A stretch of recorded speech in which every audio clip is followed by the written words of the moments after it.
serving the people of East Tennessee. WATE 6 on your side, news at 6 starts now.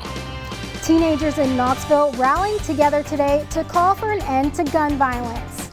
And a former Nazi concentration camp guard has been living in Oak Ridge. The Department of Justice says no more.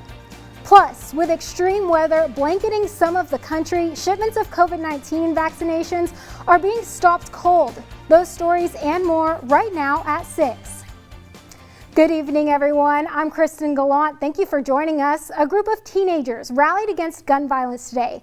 It's a message we've been hearing for the last several days now after 3 Austin East students were shot and killed in the last month. 2 of them within a week. Those teens sharing their stories, pleading for change. But we are praying, God, for the ones who are hurt by this gun violence that is going on, Father God. A small group that they no longer wish to pick up a gun, Father God. With a big message. Whether it's a big group or small group, as long as we come together as a community, that's how. This was one of several events that addressed recent violence this morning. Knoxville Vice Mayor Gwen McKenzie and other community members gathered in front of Austin East, holding hands and praying over the lives lost and for the community's healing. I once was lost, but now I'm found.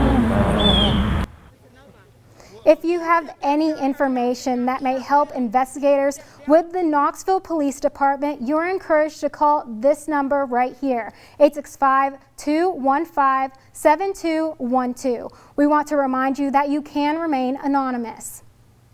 Now, a 95-year-old former Nazi concentration camp guard who has been living in Oak Ridge has now been deported to Germany. In February of last year, an immigration judge in Memphis ordered Frederick Karl Berger to be returned to Germany. That's where he served as an armed guard at a concentration camp in 1945. Officials say the prisoners Berger guarded were kept in terrible conditions and forced to hard labor. He was also accused of guarding prisoners during a forced evacuation of the camp that resulted in the deaths of 70 prisoners. In November of last year, the Board of Immigration Appeals upheld the judge's ruling. Berger had been living in the U.S. since 1959.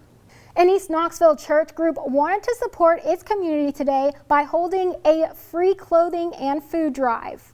Hi, how you doing? I'm doing okay. Eternal Life Harvest Center's Young Adult College and Career Group held an event called Mission Minded. Organizers say as temperatures are dropping and while we are still dealing with the COVID-19 pandemic, they wanted to help those who may need some extra assistance. The event started at 9 this morning, and organizers said they would be out until supplies were gone. The Young Adult College and Career Group also took prayer requests from those who attended.